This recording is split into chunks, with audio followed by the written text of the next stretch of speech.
नमस्कार, स्वागत है आपका हमारे विशेष कार्यक्रम आपके सितारे में। मैं हूं आपके साथ अमन। राशि में मौजूद ग्रह नक्षत्र सितारों के प्रभाव के बारे में जानना हर व्यक्ति के लिए जरूरी है।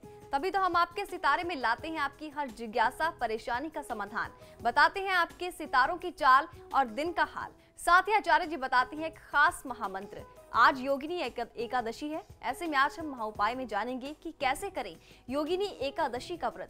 तो देर कैसी, शुरू करते हैं आज का आपके सितारे। आप जानते हैं योगिनी एकादशी व्रत का महत्व? तो जानिए पंडित वैभवनाथ शर्मा से योगिनी एकादशी व्रत की विधि और विधान। आपके सितारे में आप अपनी हर परेशानी का हल प्राप्त कर सकते हैं और अपने सवाल पूछ सकते हैं। स्टूडियो में साथ देने के लिए मौजूद है विश्वविख्यात ज्योतिषाचार्य और वास्तुशास्त्री पंडित वैभवनाथ शर्मा। आचार्य जी, आपका हार्दिक स्वागत। जी नमस्कार।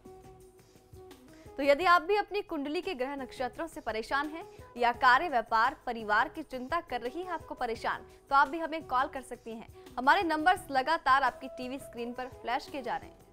आप हमसे सीधी बात कर सकते हैं। हमारा टोल फ्री नंबर है 180010263003। आप इस नंबर पर मुफ्त में कॉल करें। इसके अलावा आप हमें हमारे लैंडलाइन नंबर्स 012046463332 और 012046463327 पर भी कॉल करके हमसे सीधी बात कर सकते हैं।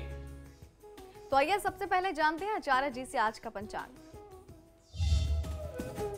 जी आज का पंचांग इस प्रकार है। विक्रम संवत 2070 और मास चल रहा है आषाढ़। आषाढ़ मास के कृष्ण पक्ष की आज एकादशी तिथि है। बुधवार का दिन है, नक्षत्र है भरणी, योग है धृति और करण है बव। और आज जो व्रत मनाया जा रहा है, व्रत और पर्व जिसका नाम है योगिनी एकादशी। क्या है योगिनी एकादशी का महात्म, कैसे करना चाहिए आज व्रत और कैसे करें भगवान विष्णु की पूजा आज की इस महत्वपूर्ण तिथि में, ये संपूर्ण जानकारी मैं दूंगा आपको आज के महाउपाय में।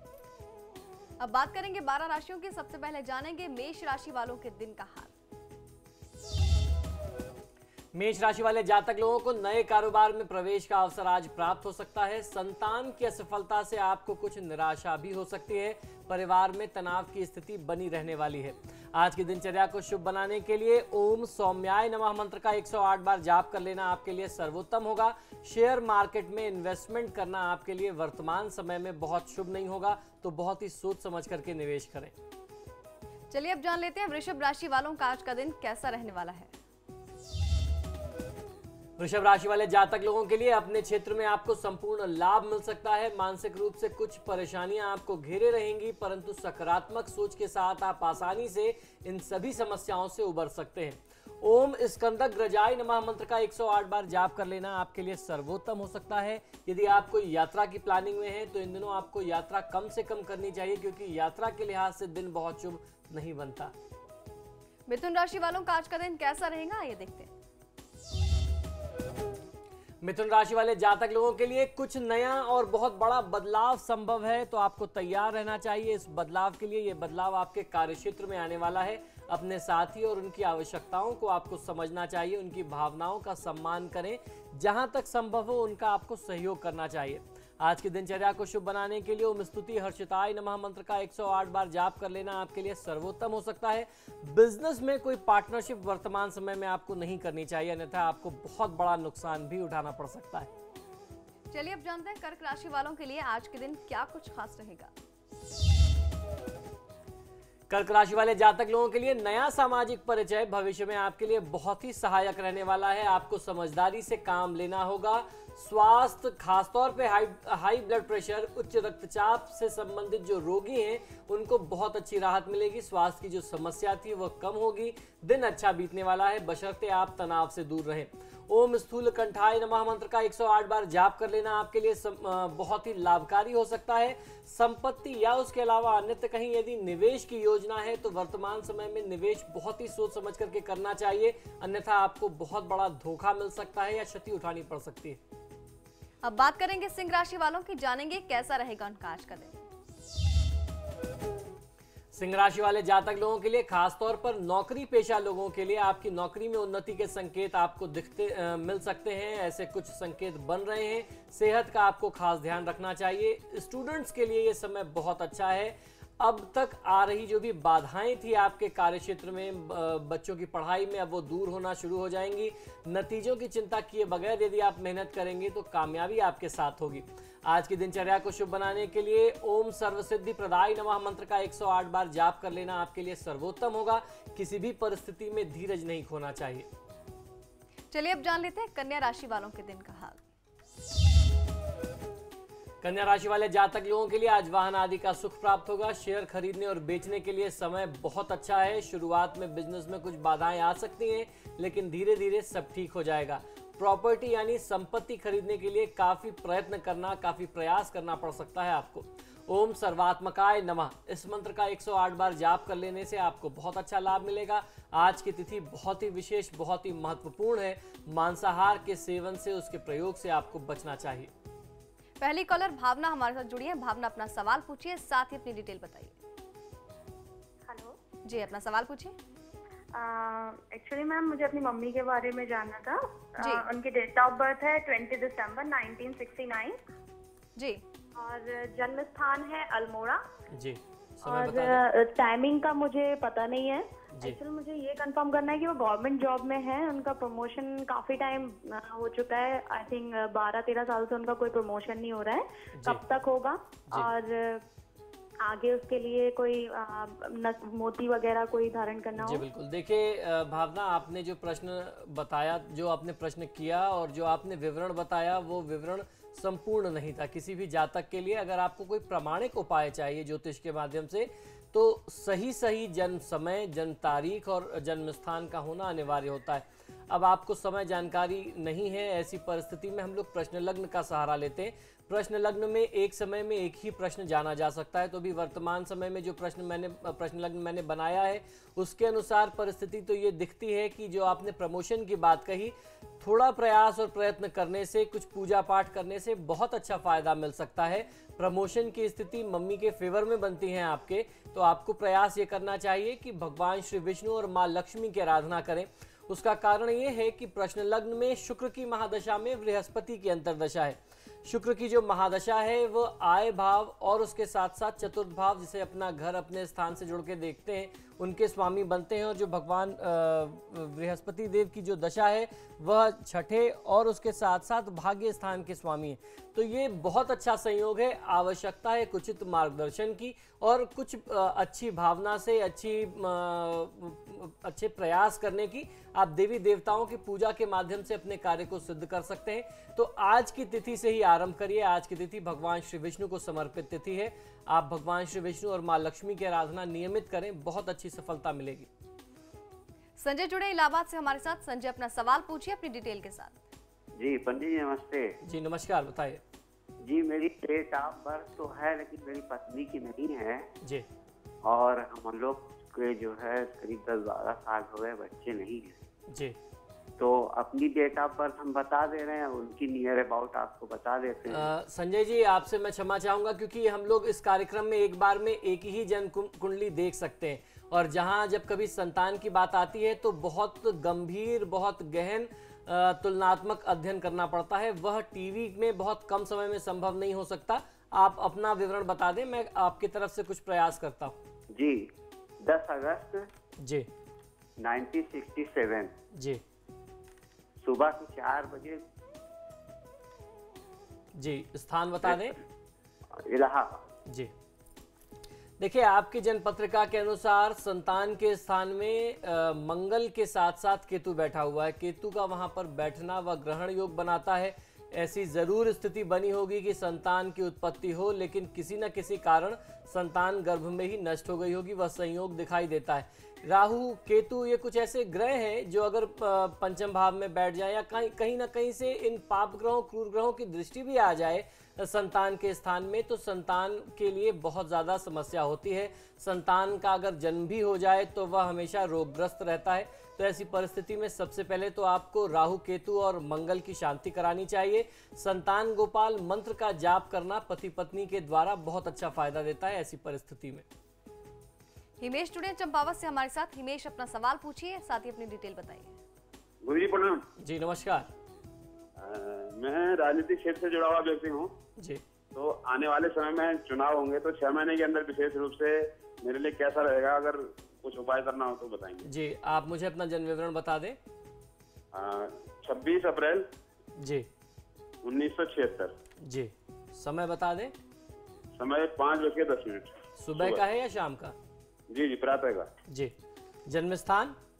जन्म स्थान चंपावत। जी, देखिए आपकी जन्म पत्रिका के अनुसार केतु की महादशा में राहु की अंतर्दशा चल रही है। ये समय आपके लिए केतु और राहु का जो समय है ये निश्चित ही आपको असफलता के दौर की तरफ ले जाएगा। तो अभी आपने जैसा बताया 6 महीने का समय है आपके पास। आपको राहु और केतु का जाप करा करके उनकी शांति करानी चाहिए। एक बार जब राहु केतु की शांति हो जाएगी तो वह आपके पक्ष में होंगे। और राहु केतु की बहुत बड़ी भूमिका होती है किसी भी व्यक्ति को राजनीति में सफलता प्राप्त करने के लिए। तो राहु केतु का जाप कराएं और हनुमान जी की आराधना आप नियमित करते रहें। भगवत की इच्छा हुई तो निश्चित ही आपको इस चुनाव में, इस आने वाले चुनाव में अच्छी सफलता मिल सकती है।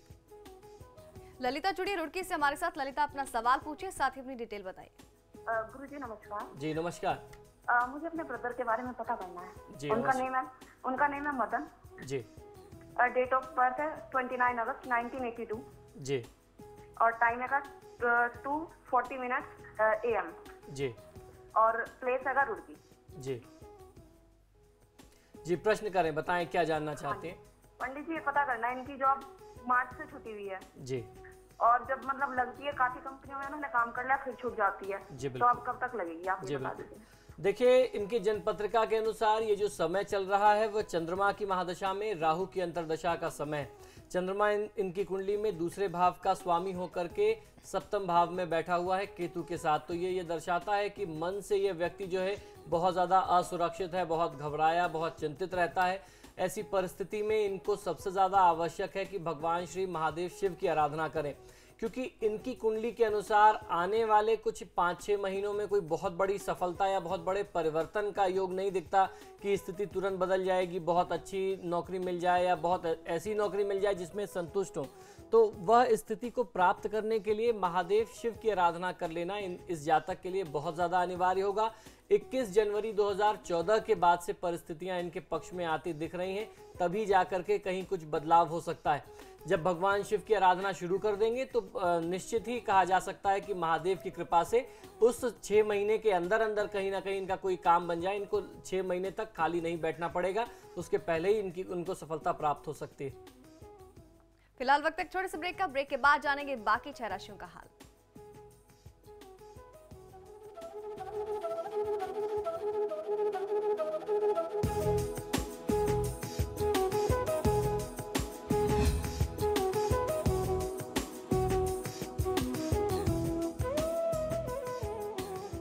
ब्रेक के बाद आपका स्वागत है। चलिए आगे बढ़ते हैं, हम जान लेते हैं तुला राशि वालों के दिन का हाल।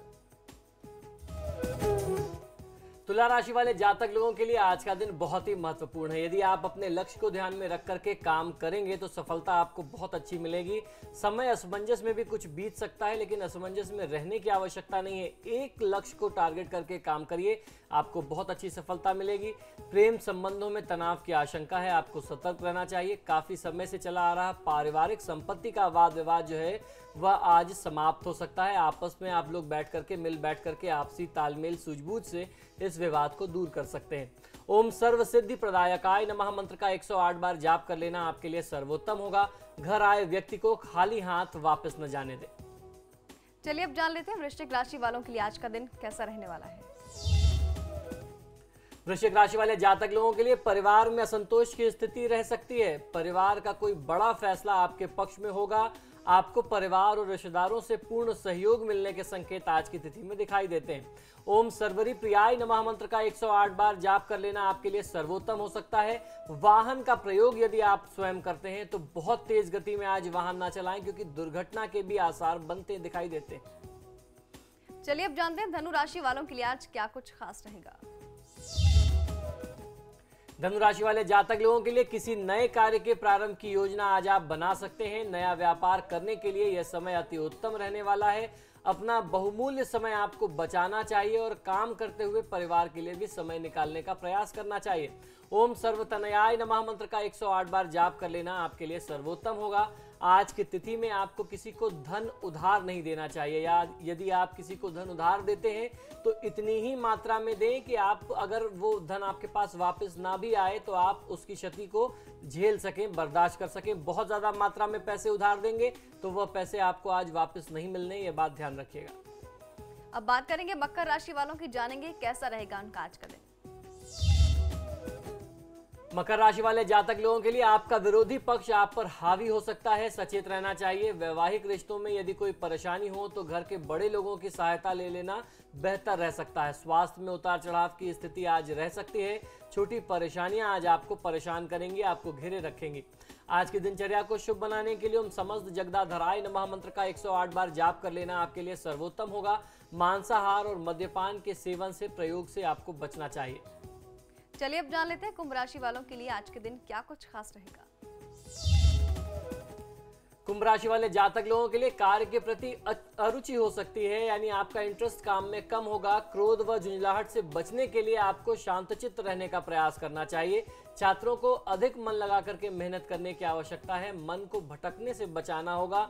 आज आपके मन में भटकाव की स्थिति बहुत ज्यादा होगी। लैक ऑफ कंसंट्रेशन जिसे कहते हैं वो आप आज फील कर सकते हैं। ओम समाहिताय नमः मंत्र का 108 बार जाप कर लेना आपके लिए सर्वोत्तम है। आज किसी भी परिस्थिति में क्रोध नहीं करना चाहिए। चलिए अब जान लेते हैं मीन राशि वालों के दिन का हाल। मीन राशि वाले जातक लोगों के लिए शुभ समाचार प्राप्त होंगे, धन लाभ होगा और एक ही दिशा में यदि आप मेहनत लगातार करते रहेंगे, जो आप पुराने समय से मेहनत करते आ रहे थे, तो आपको अपनी मेहनत के अच्छे परिणाम मिल सकेंगे। समय थोड़ा रुकावटों से परिपूर्ण रह सकता है। जायदाद संबंधी जो आपके फैसले हैं वह आपके लिए बहुत ही अहितकारी साबित हो सकते हैं। तो आज संपत्ति से रिलेटेड कोई भी फैसला आप अपनी जिम्मेदारी पर, अपने निर्णय से, अपने विवेक से मत करिए। ओम सच्चिदानंद विग्रहाय नमः मंत्र का 108 बार जाप कर लेना आपके लिए सर्वोत्तम होगा। भाई बंधु के साथ वाद विवाद भी आज संभावित है, उसे बचाना चाहिए। तो ये था 12 राशियों का हाल और अब जानेंगे आज का महाउपाय। जी आज योगिनी एकादशी है। आषाढ़ माह के कृष्ण पक्ष की एकादशी जो होती है उसे योगिनी एकादशी व्रत के नाम से जानते हैं। इस व्रत के नियम पालन दशमी की रात्रि से ही आरंभ हो जाते हैं, यानी कल रात से ही जिनको व्रत रखने की आदत थी, जिन्होंने इस परंपरा को निभाया है, उन्होंने कल रात से ही आरंभ कर दिया होगा। इस व्रत का पालन करने वाले को दशमी के दिन से ही तन मन से ब्रह्मचर्य का पालन करना चाहिए और स्त्री प्रसंग से दूर रहना चाहिए। एकादशी के दिन यथासंभव उपवास करना चाहिए। उपवास में अन्न नहीं खाया जाता। खासतौर पर जो लोग अन्न खाते भी हैं तो एकादशी की तिथि में चावल ग्रहण नहीं करते। बिना अन्न का भोजन आपको करना है। आप फलाहार कर सकते हैं। संभव अगर आपसे ये न हो पाए तो आपको जो है एक वक्त का व्रत जरूर कर लेना चाहिए। यदि आप दोनों समय अन्न के बिना नहीं रह सकते, स्वास्थ्य संबंधी समस्या है, कोई बड़ी समस्या है, कोई बड़ी परेशानी है, तो एक समय में आप फलाहार करें और एक समय में आप रात्रि काल में आप भोजन कर लें, तो इससे आपको बहुत अच्छा लाभ मिलेगा। इस एकादशी को जुआ खेलना, परनिंदा, चुगली करना, किसी के यहाँ चोरी करना, हिंसा में आपका शामिल होना, संभोग, क्रोध तथा झूठ बोलना, इन सब बातों का बहुत ज्यादा ध्यान रखना चाहिए, अर्थात इनका त्याग करना चाहिए। एकादशी के दिन प्रातः स्नान करके श्री विष्णु की पूजा विधि विधान के साथ कर लेनी चाहिए। इसके बाद भगवान पुंडरीकाक्ष अर्थात भगवान श्री विष्णु का यथाउपचार पूजन करें। भगवान विष्णु को पंचामृत से स्नान कराएं। स्नान के बाद उनके चरणामृत को व्रती अपने और परिवार के सभी सदस्यों के अंगों पर छिड़के उससे सिंचन करे और उनके चरणामृत का पान करे। माना जाता है कि इससे विशेष रूप से कुष्ठ रोगी की पीड़ा जो है वह समाप्त हो जाती है और जातक जो है वह रोगमुक्त हो जाता है। गंध, पुष्प, धूप, दीप, नैवेद्य आदि पूजन सामग्री के साथ भगवान श्री विष्णु की पूजा करनी चाहिए। विष्णु सहस्त्रनाम का जाप करें एवं जो आज की कथा है, आज के व्रत की, इस कथा को सुनना चाहिए। इस कथा का श्रवण बहुत ज़्यादा लाभकारी है।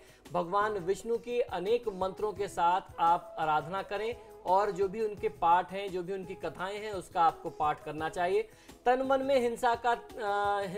मन से हिंसा का त्याग करना चाहिए और किसी की बुराई न करने का आपको संकल्प लेना चाहिए। यथासंभव रात्रि में भगवान श्री विष्णु के नाम का, भगवान श्री विष्णु के भजन कीर्तन का आपको जाप करना चाहिए।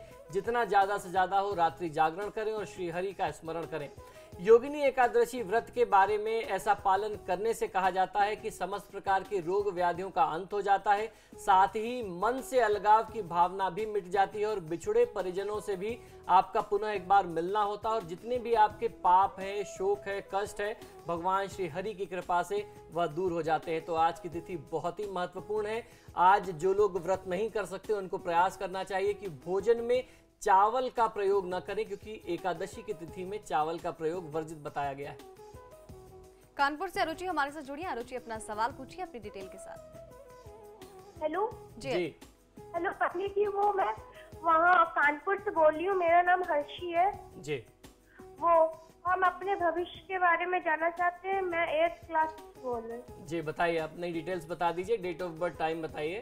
डेट ऑफ बर्थ 2000 और टाइम 1:45। जी बेटा, आपकी डेट भी होगी, कोई मंथ भी होगा, बताइए। डेट किस डेट में आपका बर्थ हुआ? 14 सितंबर। जी। टाइम फिर से एक बार बताइए। 1:45, 1:45। जी। देखिए, आपकी जन्म पत्रिका के अनुसार ये समय आपकी पढ़ाई के लिए बहुत अच्छा चल रहा है। इस समय में आपको थोड़ी सी मेहनत और करनी पड़ेगी। ऐसा लगता है कि आप पढ़ाई में कंसंट्रेशन नहीं कर पा रहे हैं, तो थोड़ा सा कंसंट्रेशन और बढ़ाइए, पूरे मन से पढ़ाई करिए, बहुत अच्छा फायदा मिलेगा। जहां भी आप स्टडी करते हैं, जो भी आपका स्टडी रूम है या स्टडी टेबल है, एक गणेश जी की फोटो अपने साथ आप जरूर रखें। फोटो रख सकते हैं या एक मूर्ति प्रतिमा रख सकते हैं। गणेश जी की एक फोटो रख करके जब भी आप पढ़ने बैठते हैं उनको प्रणाम करें, उनके सामने सिर झुकाएं।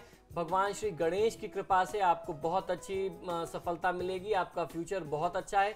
पढ़ाई में थोड़ा सा कंसंट्रेशन की कमी आ रही है, जो गणेश जी की पूजा से, उनकी कृपा से दूर हो जाएगी। तो ये था आज का आपके सितारे। आचार्य जी हमारे साथ बने रहे, आपका बहुत बहुत शुक्रिया। नमो नारायण। आपके सितारे में आज के लिए बस इतना ही। कल फिर होगी मुलाकात, तब तक के लिए नमस्कार।